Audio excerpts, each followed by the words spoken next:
Sous la sourate Araf 157, eux, je demande la protection de Dieu contre le diable et ceux qui appliquent à eux dans la Torah et l'Évangile et donc l'analphabète,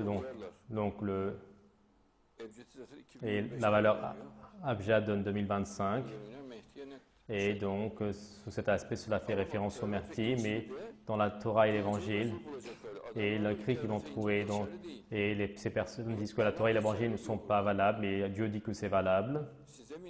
Est-ce qu'on va vous croire à vous ou à Dieu? Nous croyons en Dieu, oui, bien sûr, nous croyons à Dieu.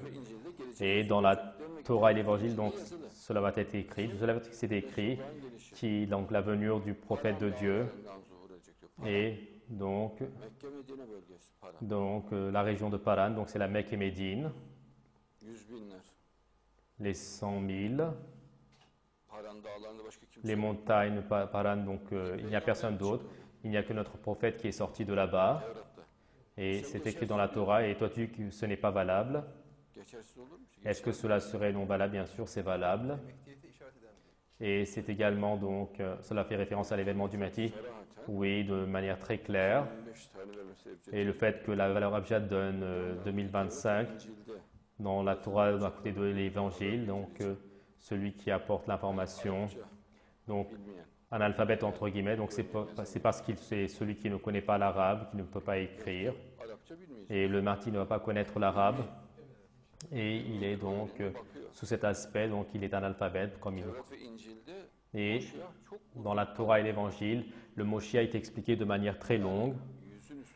Et il y a plus de 100 sentences dans la Torah et dans l'Évangile également. Donc Dieu parle de manière détaillée du Mahdi.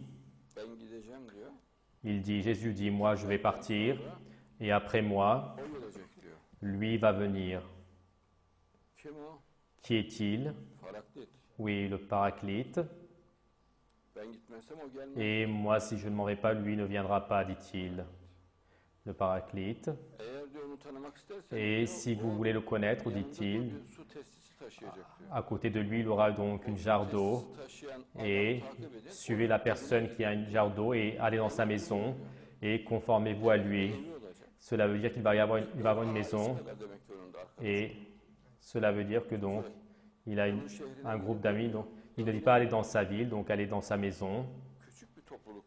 Et on comprend que c'est une petite communauté.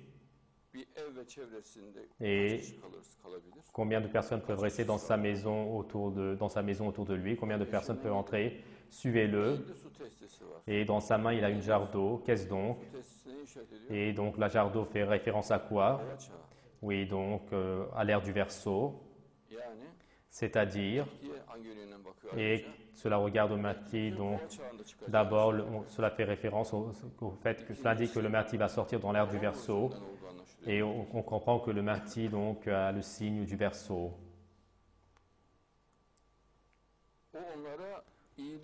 Et lui il leur donne le bien donc et il leur interdit le blâmable et ne faites pas le mal, faites le bien, aimez-vous les uns les autres. Et prenez l'amour comme la base, qu'il n'y ait pas de guerre, de terreur, qu'il n'y ait pas d'anarchie. Et il va parler de cela, le Mahdi. Et comme de la même manière que notre prophète en a parlé, et donc les belles choses, donc il les rend licites et les mauvaises choses illicites, avec quoi? Les versets du Coran. Et il enlève donc les chaînes lourdes sur eux, les fanatiques, les superstitions qu'ils ont inventées lorsque tu jettes cela. Donc, qu'est-ce qu'il reste? Donc, il reste la religion islamique, pure, propre, claire.